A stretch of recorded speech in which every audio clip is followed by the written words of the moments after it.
welcome to Basketball Talk Pro. My name is Ron Ekker. We finally got somebody that could not guess, I don't think, the mystery player, that the question I've had, and I had a real good clue to give too, but I got an email just before we started producing this, and he had it right. Dick Lean said it was Maurice Cheeks, and that's who it was. Maurice played with me at West Texas State for 4 years. A terrific story. He was not a recruited player, but he really did become a unanimous first-team player 3 years in a row. The only other player that had done it up to that time was Oscar Robertson. He went on to an NBA career with the Philadelphia 76ers, was on their championship team.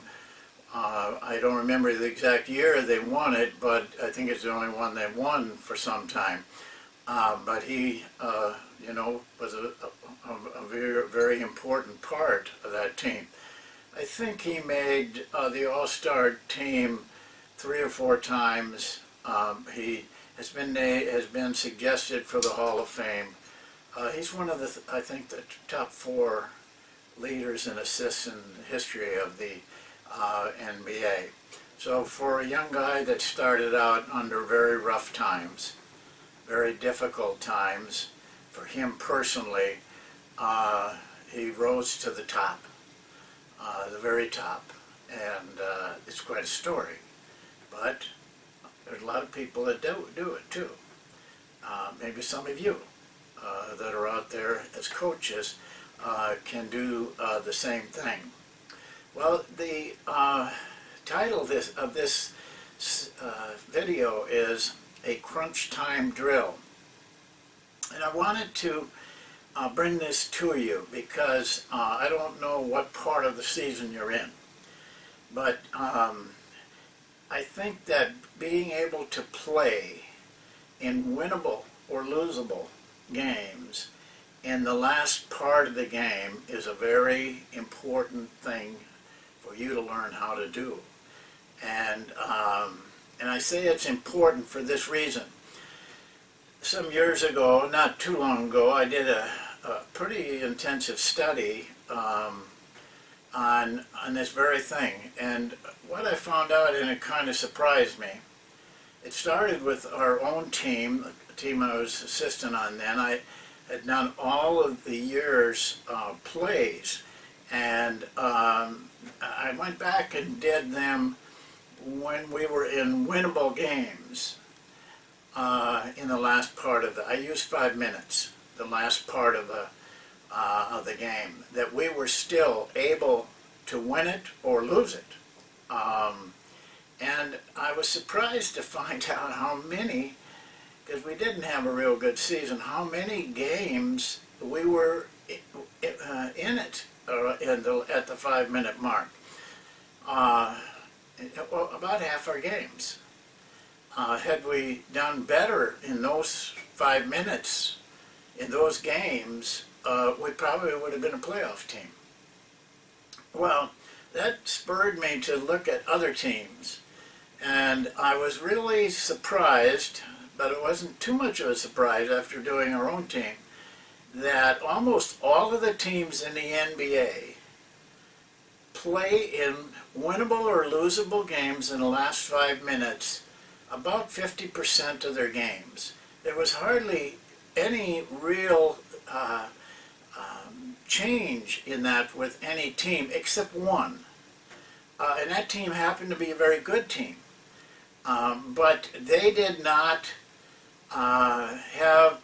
they did not play in a lot of doable games, winnable games in the last 5 minutes. It's a strange team. They either were winning big or losing big going into the last 5 minutes. But otherwise, right across the board. So, it dawned on me, of course, I could see that the good teams had very good records in that last 5 minutes. The poor teams had very poor records in that last 5 minutes. So it dawned on me that we all have a pretty good chance if we can just take advantage of it at the right time. And that changed my coaching a little bit. And I changed to doing something that I want to share with you. And I have talked about it before. But if we are so dependent on winning in that 5-minute mark, when we're in the game, one way or another, we could be 7 points behind or 7 points ahead, but still a winnable game for us. How do we get better at that? That was my question to myself. Well, one of the ways, of course, is to practice it, and practicing it in practice. So in order to do that, you have to put the scoreboard on and put the teams in that position.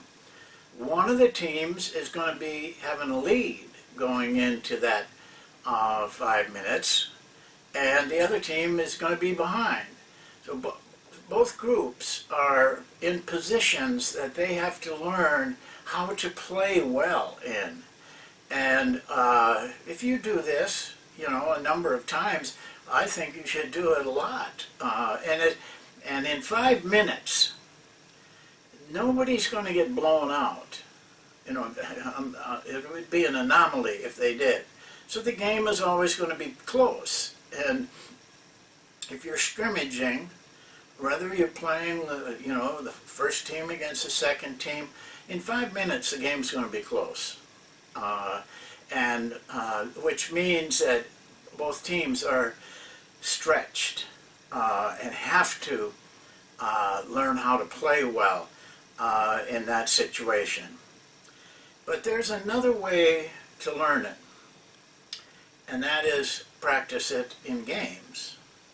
And what I did, and I would really suggest you do it, is we began to have an understanding with the team that we were going to win the last 5 minutes of the game, regardless of what the score on the scoreboard said.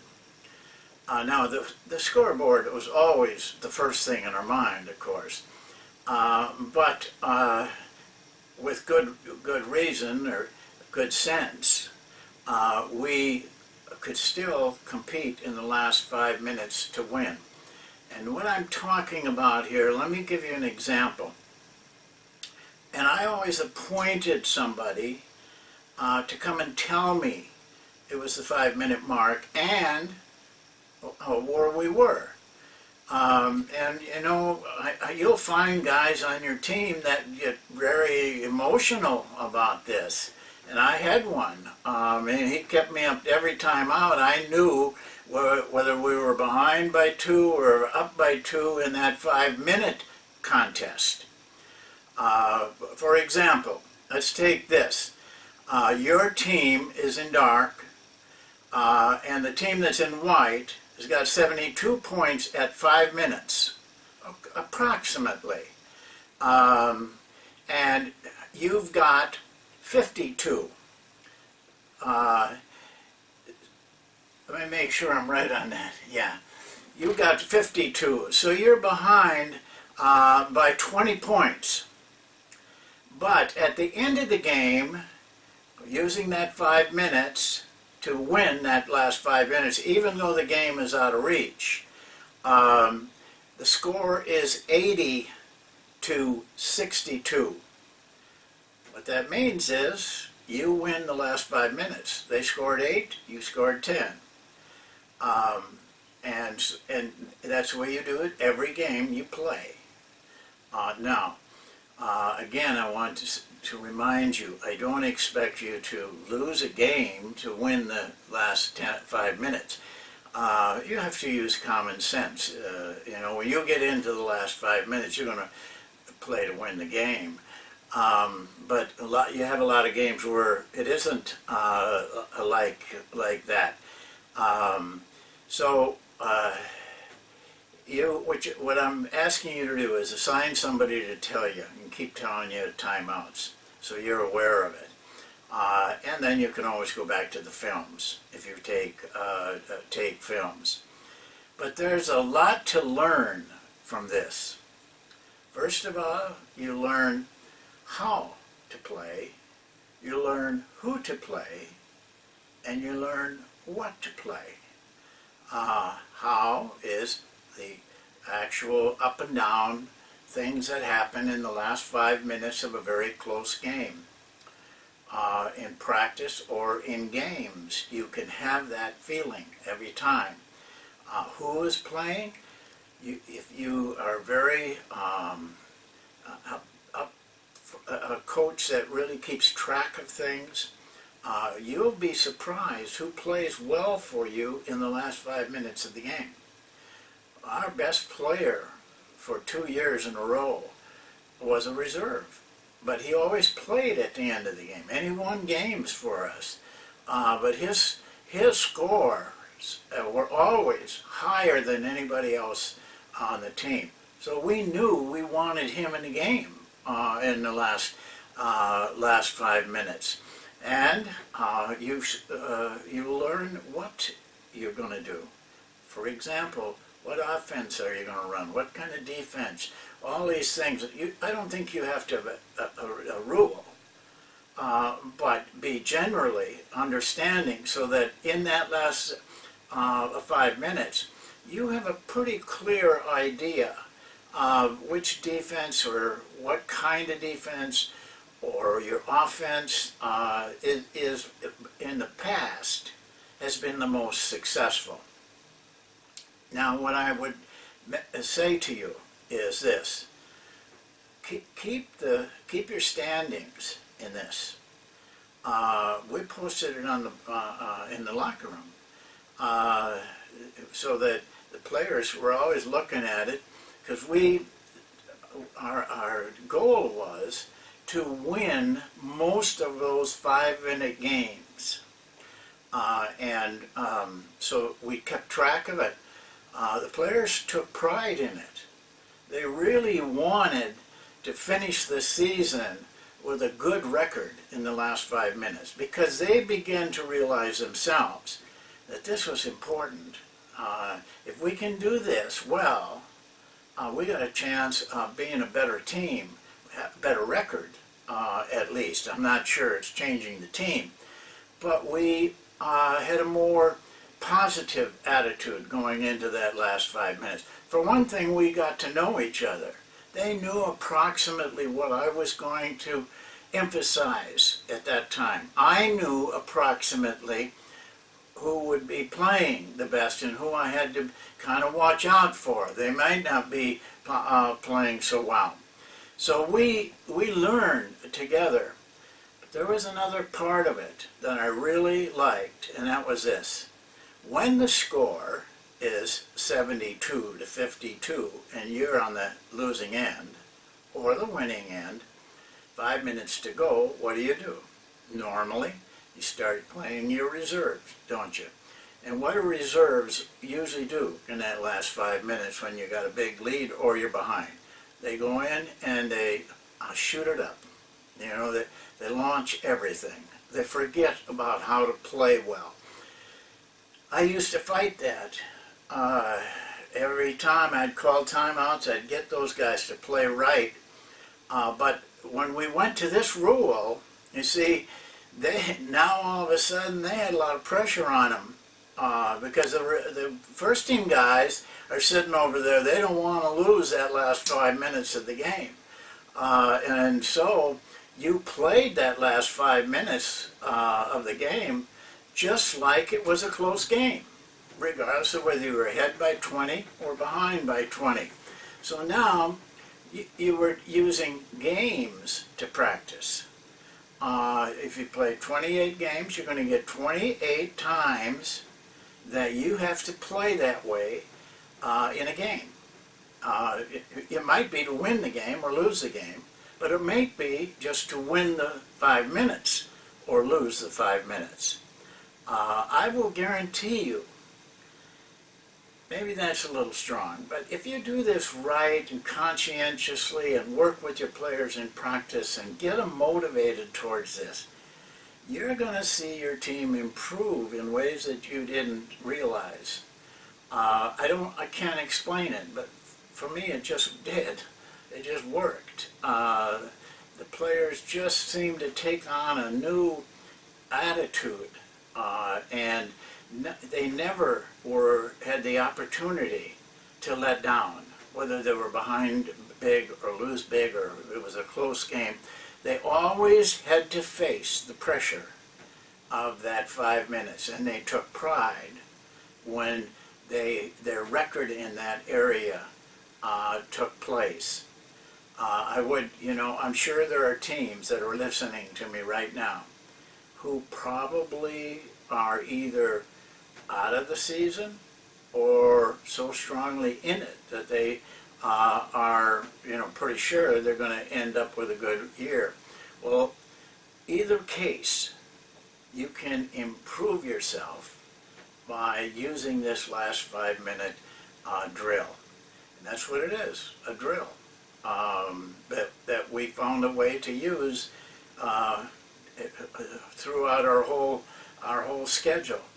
And I can remember many times that guys at the end of the year would look at that record and they were proud that, hey, we won 75% of those 3 minute games, or 80%, and maybe we had a good record too, but maybe we didn't have such a good record. But we had a good record where it counted, and that will carry over into a lot of things, into your next season, into the players' personal feelings, their personal makeup, because playing in tough situations, you grow fast, and having the confidence that you know what to do will carry you. I don't care whether what area you go into. You're going to be under pressure, whatever type of vocation or occupation that you choose to go into. If it isn't basketball, you're going to be under pressure, and maybe then you can say to yourself, well, I'm going to practice being under pressure, that knowing the type of pressure you're facing, and give yourself practice times to prepare for it. Well, that's it for today, and we look forward to the next time, which is usually about 2 days or 3 at the most, and we'll have another session with something about basketball coaching, and I hope that this will help you. Thank you.